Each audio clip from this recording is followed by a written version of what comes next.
안녕하세요. 저는 경인교육대학교 박물관교육연구소장 강선주입니다.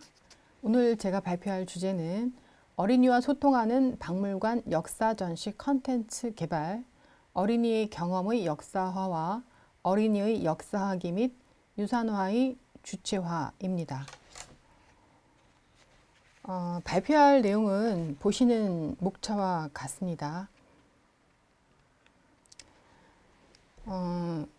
저는 어린이의 경험의 역사화, 어린이의 역사학기와 유산화 참여를 독려하는 전시 컨텐츠는 어떻게 개발할 수 있는가 라는 질문을 중심으로 어린이 박물관, 특히 현대사 박물관, 학령기 어린이, 특히 3, 4학년 이상의 어린이를 대상으로 한 전시 컨텐츠 개발에 초점을 맞추고 있고요. 주로 해외 사례를 분석을 했습니다. 먼저 어린이 경험을 역사화했던 해외 박물관, 국외 박물관들의 사례를 조금 살펴보겠습니다. 어린이를 위한 전시를 개발할 때 한국에서는 주로 상호작용적 전시 체험을 개발하고 제공하는 데 초점을 맞춰 왔습니다. 그러나 어린이와 적극적으로 소통하고 그 다음에 어린이의 성장을 돕기 위해서는 전시 주제와 어린이에게 적합한 전시 주제와 컨텐츠를 선정하고 구성하는 것도 매우 중요합니다. 이러한 관점에서 해외 박물관은 두 가지 방식으로 전시 주제 또는 컨텐츠를 선정하고 있는 것을 살펴보았습니다.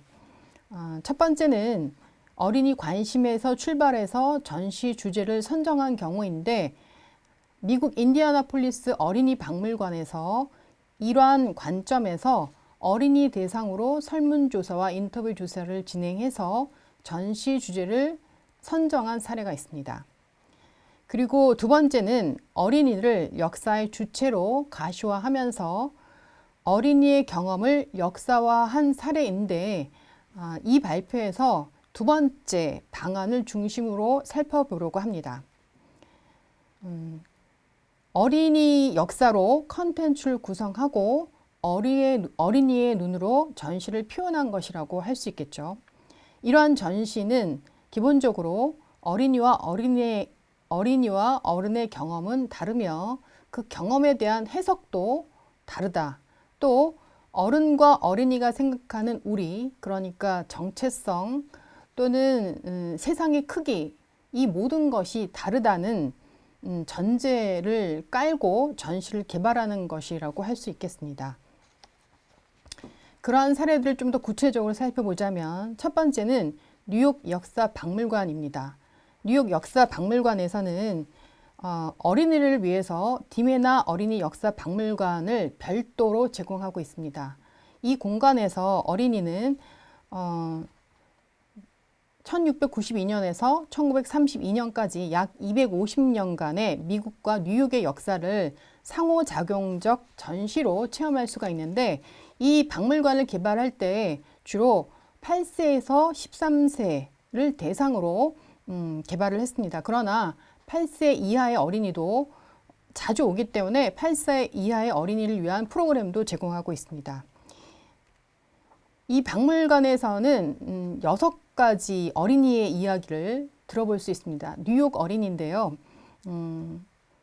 미국에서 최초로 라틴계지만 프로야구 선수가 됐던 어린이, 17세기 네덜란드로부터 이주온 직물 상인의 딸, 흑인인데 나중에 훌륭한 의사가 되고 노예 폐지 운동에 앞장섰던 사람, 또 서인도 제도에서 태어나서 미국에 돈 한 푼도 없이 미국에 왔지만 나중에 미국의 최초 재무장관이 됐던 알렉산더 해밀턴, 이 외에도 고아들, 그 다음에 뉴욕 거리에서 신문을 팔던 소년과 소녀의 이야기, 그러니까 위대한, 미국사에서 위대한 영웅의 이야기도 있지만 평범한 우리 주변에서 흔히 볼 수 있는 사람들의 이야기, 그 가운데서도 어린이의 이야기가 어린이의 말로 표현되고 있습니다.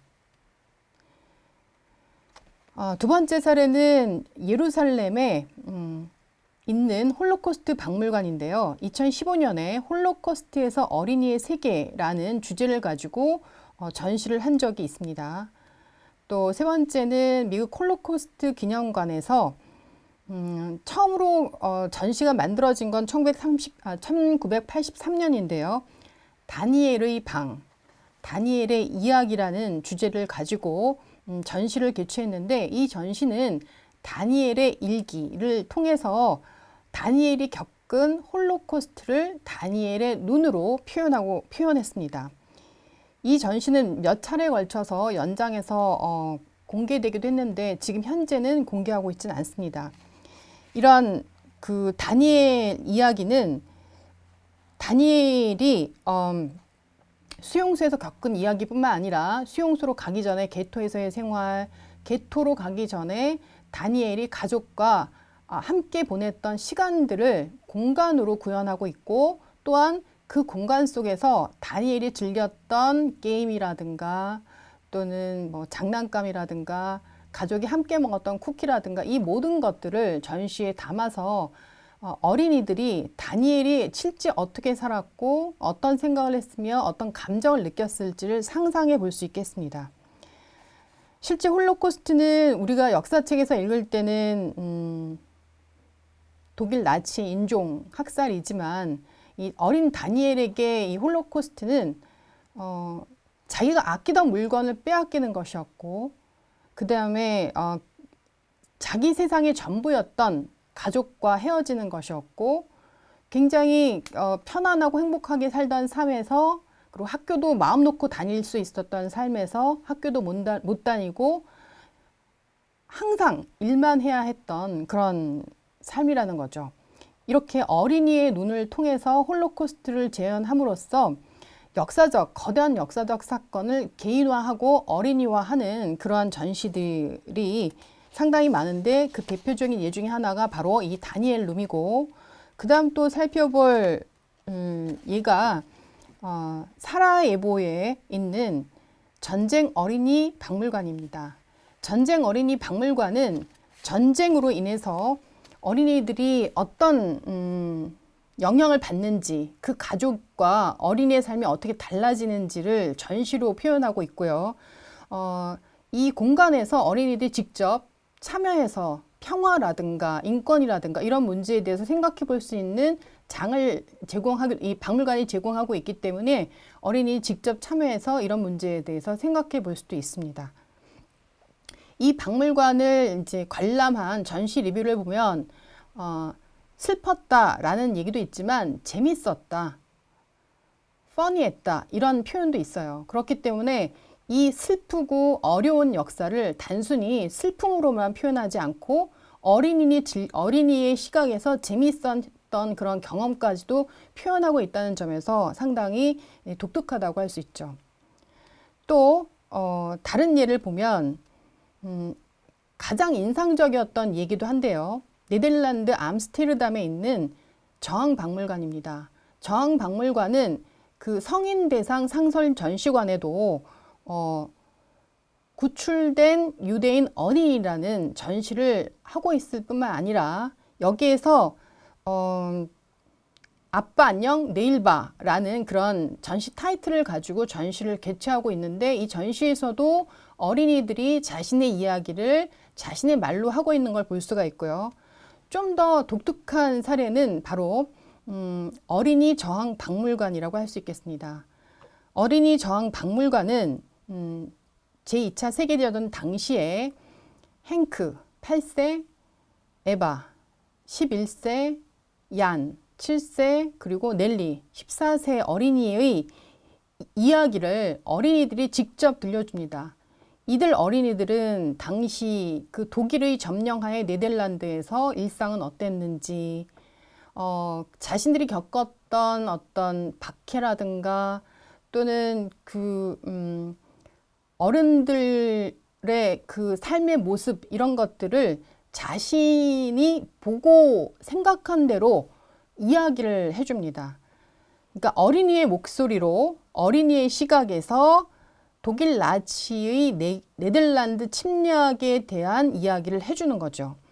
그래서 에바는 원래 오스트리아에 살았었는데 독일 나치의 침략을 피해서 네덜란드로 이주해 왔는데 네덜란드에서 또다시 탈출해야 되는 상황인 것이고, 야는 목사님의 아들인데 이 목사님은 나치에 반대하는 운동을 하는 분입니다. 행크는 그냥 전쟁을 너무 재미있어 해요. 그래서 전쟁으로 인해서 나타난 전쟁 과정에서 이제 수집할 수 있는 어떤 총알이라든가 유리 조각이라든가 이런 거를 막 수집하면서 재밌게, 전쟁은 굉장히 흥미롭고 익사이팅한 그런 어떤 재밌는 거야 이렇게 생각하는 아이고, 그리고 넬리는 아버지가 작은 마을의 시장인데 열렬한 나치 당원입니다. 그러니까 보통 우리는 이제 이런 전시를 구현할 때는 협력자의 이야기는 잘 들려주지 않지만 이 박물관은 협력자의 이야기도, 그리고 그 이야기를 어린이의 시각에서 들려주죠.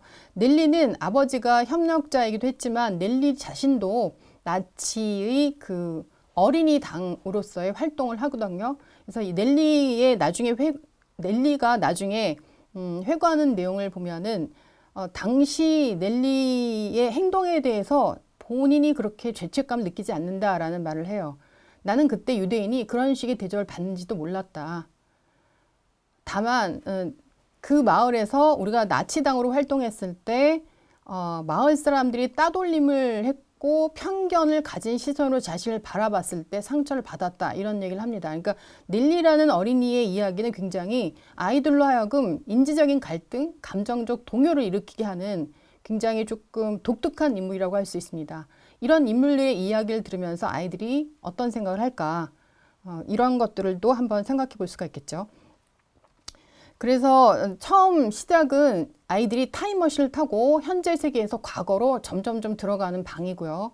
그 다음에는 행크, 에바, 그 다음에 얀, 넬리의 이야기를 차례차례 볼 수가 있는데, 이 박물관의 전시를 두 딸과 보고 온 엄마가 리뷰한 내용이 있습니다. 그 내용을 조금 읽어드리면, 중앙방에서 침실, 식당, 기차칸 등의 작은 방을 통해 각 어린이 내러이터의 이야기를 따라갈 수 있다. 각각의 공간에는 오디오와 비디오가 있다. 가구와 스크린 등을 터치하면서 어린이가 그 시절 그 어린이의 상황이었으면 어떻게 했을지에 대한 질문을 받고 대답을 할 수도 있다. 각 어린이의 전시 이야기를 엮어보고 장난감과 모자, 포스터를 살펴보고 그들의 일상을 보여주는 애니메이션을 보면서 저항, 적응, 협력이라는 삶의 형식에 대해서 생각해 볼 수 있다. 이렇게 적고 있습니다. 이 박물관을 그러니까 자녀들과 돌아본 부모님들의 반응은 상당히 긍정적인 것으로 보입니다. 사실 이야기가 끝날 때까지 아이들은 이 사람들이 생존했을까? 몰라요. 알려주지 않습니다. 근데 맨 마지막 방에 가서 할머니와 할아버지가 된 그들의 모습을 접하게 되면서 안도의 한숨을 내쉬게 되고, 그리고 그들의 인터뷰를 통해서 그들이 이 전쟁에서 무엇을 겪었고 무엇을 배웠으며 후세에게 무엇을 전달하고 싶은지를 듣게 됩니다. 그들이 말하는 핵심 키워드는 독재, 편견, 자유입니다. 이와 관련된 교훈을 끌어내고 있는 것이죠. 자, 그런데 이러한 그 어린이 저항 박물관 네덜란드의 사례를 우리가 그대로 수용해서 우리 박물관에서 그대로 할 수 있을까? 이런 질문은 사실 필요합니다. 왜냐하면 네덜란드와 한국의 정치 문화, 또 기억 문화, 역사 교육 문화가 너무 다릅니다.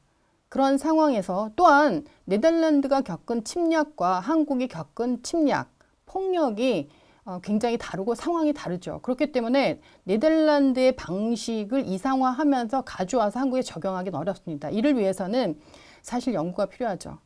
연구할 때는 우선 어린이가 그 전시 주제와 관련해서 어떤 지식을 가지고 있는지, 혹은 어떤 편견을 가지고 있는지, 어떤 감정을 가지고 있는지, 이런 연구도 필요하고요. 어린이 발달 측면에서도 신체적, 정의적, 인지적 발달 측면도 고려해야 될 필요가 있고요. 근데 이런 부분은 이론적으로 우리가 검토할 수 있지만 전시 주제와 관련된 선지식은 반드시 조사할 필요가 있습니다. 그래야지만이 어린이와 이 주제가 또 이 컨텐츠가 잘 소통할 수 있는지를 판단할 수 있겠죠.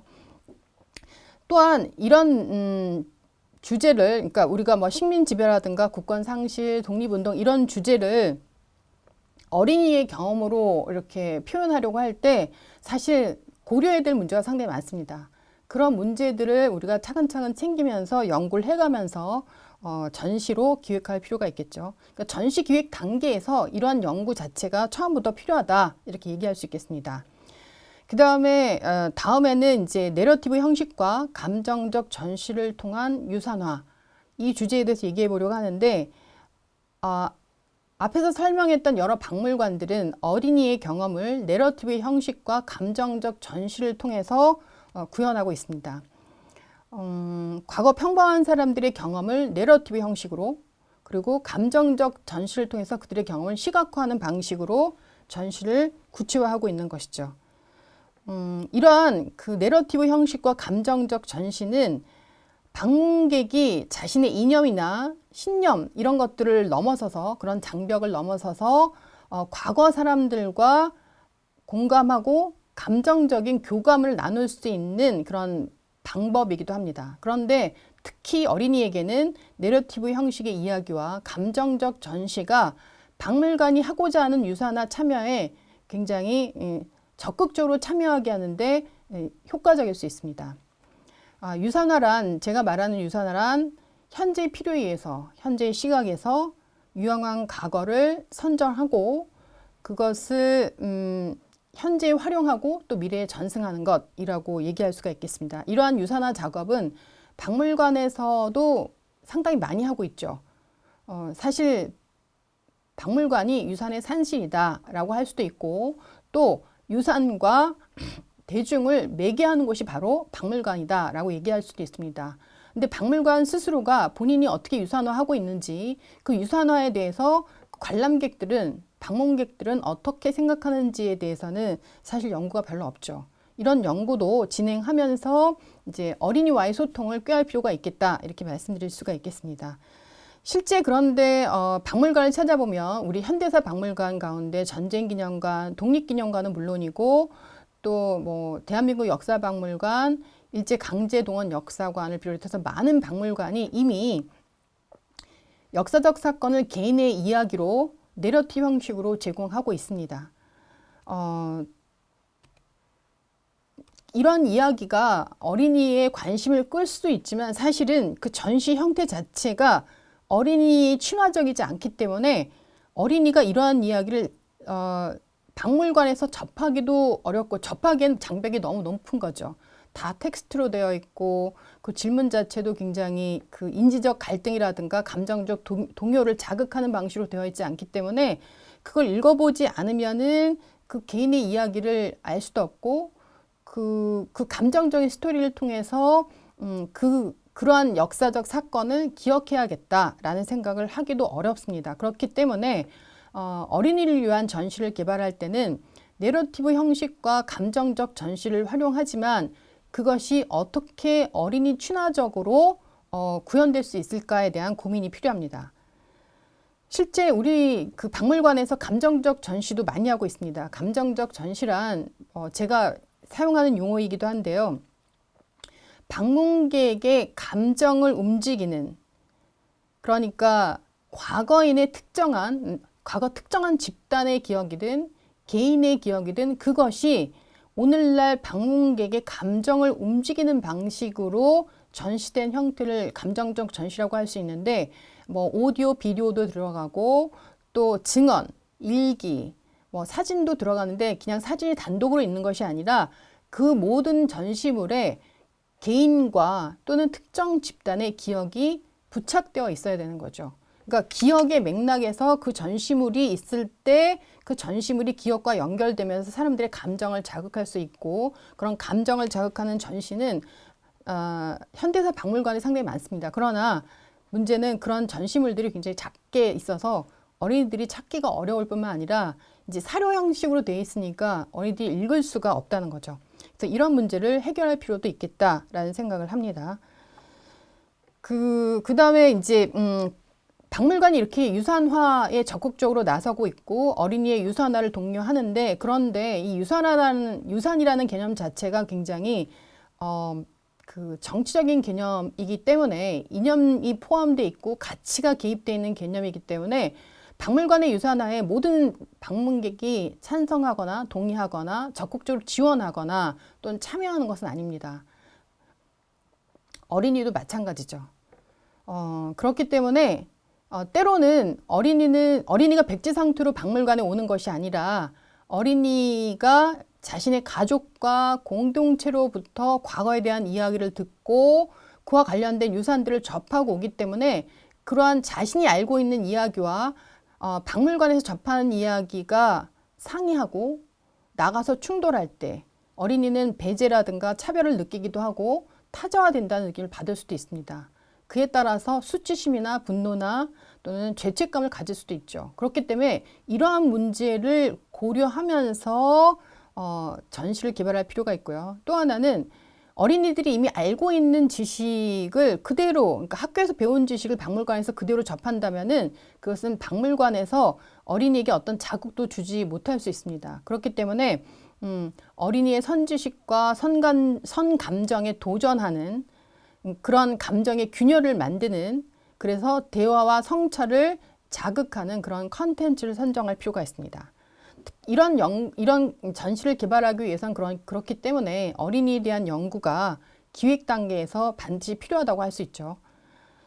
자, 그래서 이제 현대사 박물관에서 그러면 역사교육이라는 틀에서 전시를 개발할 것이냐, 유산교육이라는 틀에서 전시를 개발할 것이냐.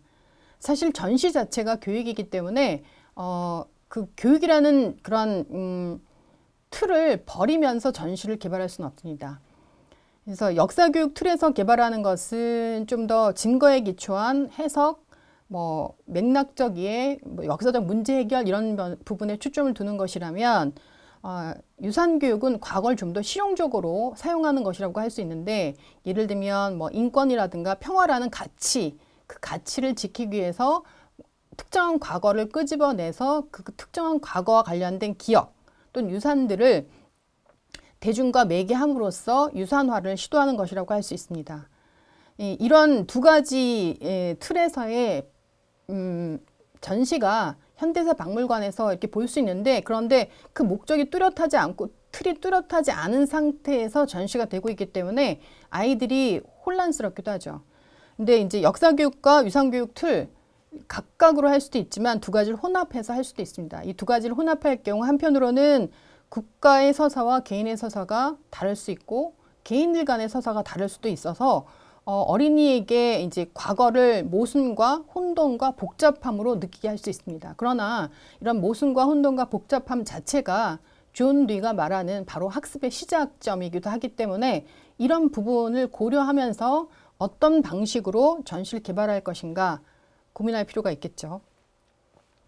이제 마지막으로 그런 박물관에서 어린이의 적극적인 역사학위와 유산화를 유도할 것인가, 그들을 어떻게 주체화시킬 것인가, 이런 부분과 관련해서 그러니까 국외 다른 박물관의 사례를 상호작용적 전시와 전시와의 상호작용, 이 두 가지 범주에서 말씀드리려고 합니다. 한국에서는 상호작용적 전시가 어린이 박물관 전시를 개발할 때 일종의 정전처럼 사용이 되죠. 그러니까 신체적, 인지적, 사회적, 감정적인 활동을 통해서 소통하는 것을 목적으로 박물관 공간을 디자인하는 것이 상호작용적 전시인데, 이런 전시를 이제 좁은 의미의 상호작용 전시와 넓은 의미의 상호작용적 전시로 얘기할 수 있는데, 좁은 의미의 상호작용 전시는 지금 화면에 보이는 것처럼 이제 국립일제강제동원 역사관에 AI 김구 선생님이 있는데, 클릭하면 김구 선생님한테 아이들이 이제 질문을 하면 김구 선생님이 대답하는 방식으로 AI가 마련되어 있습니다. 이렇게 즉각적인 상호작용이 일어나는 좁은 의미의 상호작용적 전시 체험이 있는가 하면 뭐 가서 서랍을 열어본다든가 모형을 만든다든가 하는 것도 상호작용적 전시라고 할 수 있습니다.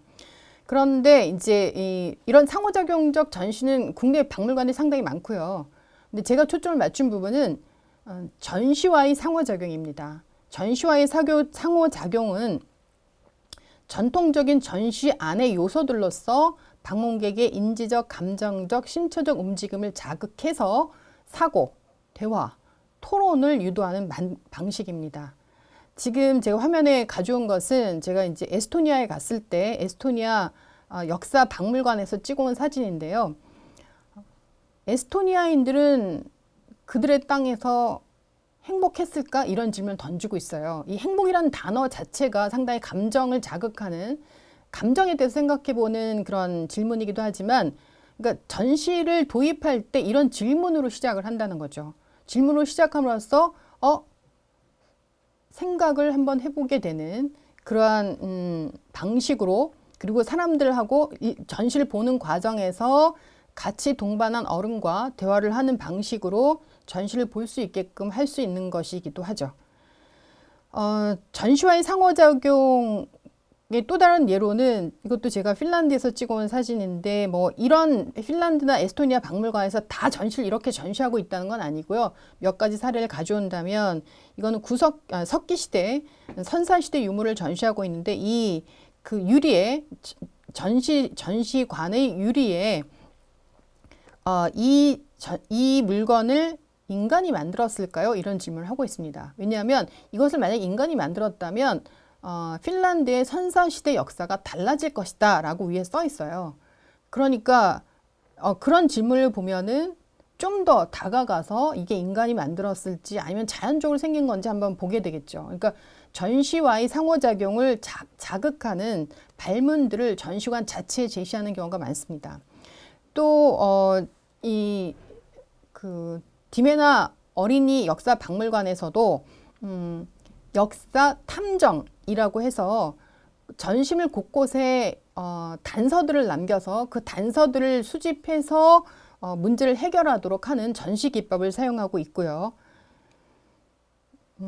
그리고 이 박물관에서는 홈페이지에 패밀리 가이드, 그래서 이제 가족에게 그 전시를 관람할 수 있는 가이드를 제공하는데, 전시 관람 가이드를 제공하면서 학습 활동지를 함께 제공합니다. 그래서 뭐 7세 이상 또는 뭐 10세 이상 이렇게 연령별로 활동지를 제공하는데, 그 활동지가 단순히 뭐 전시물을 찾는 것에 끝나는 것이 아니라, 또는 그 특정한 전시물과 관련된 역사 지식을 확인하는 것에 끝나는 것이 아니라 전시물을 찾아야 되고요, 우선. 그리고 그 전시물과 관련해서 역사적 사건을 이야기해 봐야 되고, 그리고 그 전시물이 갖는 의미에 대해서 생각해 볼 수 있는 그런 질문들을 주고 있습니다. 특히 그 전시물의 주인공이, 그러니까 주인이, 소유자가 바로 어린이라는 점이 굉장히 독특합니다. 14세, 7세 아이들이 전쟁에 참여했다는 사실 자체만으로도 아이들에겐 충격적인데, 그와 관련된 전시물을 보면서 아이들은 그들이 무슨 생각을 했을지, 어떤 감정을 느꼈을지, 그들의 삶은 어땠을지 상상해 볼 수가 있는 것이죠.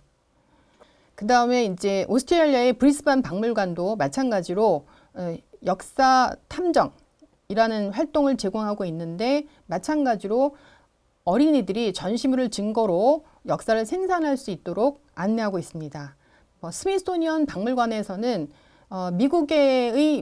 오늘 한국의 국가교육과정급이라고 할 수 있는 공통 핵심 커먼 코어와 박물관 활동, 학습 활동을 연결할 수 있도록 자료를 제공하고 활동을 제공하고도 있고요. 그 다음에 아메리칸 히스토리 박물관에서도 마찬가지로 여러 활동들을 제공하고 있습니다. 또 독특한 것은 그 네덜란드 국립전쟁저항박물관 오버룰른에 있는 박물관인데요. 여기에서는 독특하게도 제2차 세계대전 당시 한 8명의 그 인물들이 나와서 자신의 이야기를 하고 있는데 이야기를 하는 과정에서 어떤 딜레마에 부딪혔는지를 얘기하고 있어요. 그러면서 딜레마에 부딪혔던 상황을 설명한 다음에 이제 방문객에게 질문하죠. 그런 상황에서 어떤 선택을 하겠는가? 그러면 방문객이 어떤 선택을 한다라고 대답하면 본인이 어떤 선택을 했는지 대답해 주는 방식으로 영상을 제공하기도 합니다. 자, 마지막으로 이제 지금 제가 살펴본 그런 어떤 제안 이외에 몇 가지 제안을 간단하게 말씀드리고 끝맺겠습니다. 국내에 이미 많은 박물관에서 앞에 말씀드렸듯이 개인 인물에 대한 이야기를 패널과 키워치크 등으로 제공하고 있습니다. 그런데 어린이에게는 굉장히 낯선 방식, 친숙하지 않은 방식, 그리고 어려운 방식으로 제공하고 있다는 거죠. 주로 어른의 경험이고 어른의 해석이고 어른의 표현이라는 점, 그다음에 긴 문자 텍스트만 있다는 점, 그 텍스트에서 인지적인 또는 감정적인 자극을 주지 못한다는 점, 전시물이 너무 작아서 찾을 수가 없다는 점, 또는 뭐 몇몇 동영상이나 모형, 그다음에 사진과 같은 감정적 전시는 어린이에게 때로는 너무 큰 심리적, 감정적 몰입을 요구해서 감정적으로 아이들이 압도당할 수 있다는 점, 때로는 모형 자체가 너무 장난감 같아서 실감을 할 수 없다는 점, 이 외에도 뭐 굉장히 많은 사진을 제시하고 있지만 그 사진 자체가 그 사진이 어떤 맥락에서 누구의 이야기를 하고 있는 건지에 대한 설명이 없기 때문에 어린이가 공감하기 어렵다는 점. 그렇기 때문에 기본적으로 어린이에게 친숙한 어린이 경험과 유산으로 전시하는 것이 필요하고요. 그 다음에 상식에 도전하고 호기심을 자극하는 질문들로 어린이의 관심을 유도할 필요가 있는데 이걸 큰 글씨로 전시 도입 단계에서 제시하는 방법. 지금 제가 보여드리고 있는 것은 런던 전쟁 박물관인데요. 왜 젊은 남자들이 놀고 있지? 그들은 왜 전쟁에 참여하지 않았지? 이런 질문으로 시작하고 있어요. 전쟁이면 모든 남자가 참여해야 되는데 왜 안 가고 있냐는 거죠. 또 이외에도 이 박물관에서는 지금 박물관에서 전시하는 것이 후대의 사람들도 그렇게 동의할지에 대해서 확신하지 않는 태도를 보이고 있습니다. 이런 방식의 전시 안내는 어린이로 하여금 인지적 갈등을 일으키게 할 수도 있고, 그 다음에 전쟁 중 개인의 일기들, 우리나라에도 개인의 일기를 많이 전시하고는 있지만 굉장히 작아요. 그리고 또 내용을 다 이렇게 보여주지도 않습니다. 그런데 지금 제가 보여드리는 것은 런던 전쟁 박물관인데 여기에는 거대한 벽면에 많은 편지들을 전시해놨고 그 벽면에 큰 글자로 극한 감정이 드러나는 문구를 이렇게 쓰고 있어요. 예를 들면 끔찍한 직업이다, 덜덜 떨린다, 또는 쏟아지는 이 머릿속에서 뇌가 쏟아지는데 너무너무 역겹다, 또 그 사람은 지독하게 둔하다, 그래서 짜증이 난다, 뭐 이런 거. 그 다음에 나는 모두 사랑한다, 그들을 모두 사랑한다, 이런 식의 사랑, 뭐 역겹다, 이런 식의 표현들을 써서 아이들로 하여금 전쟁이라는 것을 이 사람들이 어떤 감정으로 받는지를 생각해 보게 하는 거죠. 그다음에 상설 전시관에서 어린이와 어른 모두 이렇게 상호작용적으로 체험할 수 있는 공간들, 그런 전시를 제공하고 있습니다. 우리는 어린이와 어른의 공간을 분리하는데 실제 요즘 해외 국외 여러 박물관들은 분리하기보다는 합치려고 노력하고 있고요. 그런데 또 한편으로는 8세, 9세, 13세 어린이가 독특하다는 생각을 하면서 그들만의 공간을 제공하지만 그들만의 공간을 제공할 때는 맥락을 충분히 주고 있다는 점, 이런 점들을 한번 고려할 필요가 있겠습니다. 그래서 이제 해외 박물관의 사례 몇 가지 말씀드렸고요. 그래서 제가 말씀드리고 싶은 거는 전시 컨텐츠를 선정할 때는 어린이의 선지식에 도전해야 된다. 그 다음에 오늘날의 전형성에서 벗어나서 과거가 굉장히 낯설다는 것을 생각할 수 있게끔 해야 된다. 그러니까 인지적 갈등과 감정적 동요를 자극하는 컨텐츠면 좋겠다. 그리고 어른과 어린이가 함께 체험하고 대화할 수 있는 컨텐츠면 좋겠다. 그러니까 나 때는 말이야 라고 하면서 설명하는 컨텐츠가 아니라 어른과 어린이 모두에게 과거를 새롭게 바라보고 체험할 수 있는 컨텐츠를 주겠다라는 말씀을 드리고요. 마지막으로 어린이와 어른이 그들이 알고 있는 것을 견고하게 다지는 방식이 아니라 새로운 방법으로 새로운 경험에 노출되고 그들이 알고 있는 과거에 대한 해석을 성찰할 수 있는 기회를 주는 방식으로 전시 컨텐츠를 개발하기를 바랍니다. 예, 감사합니다.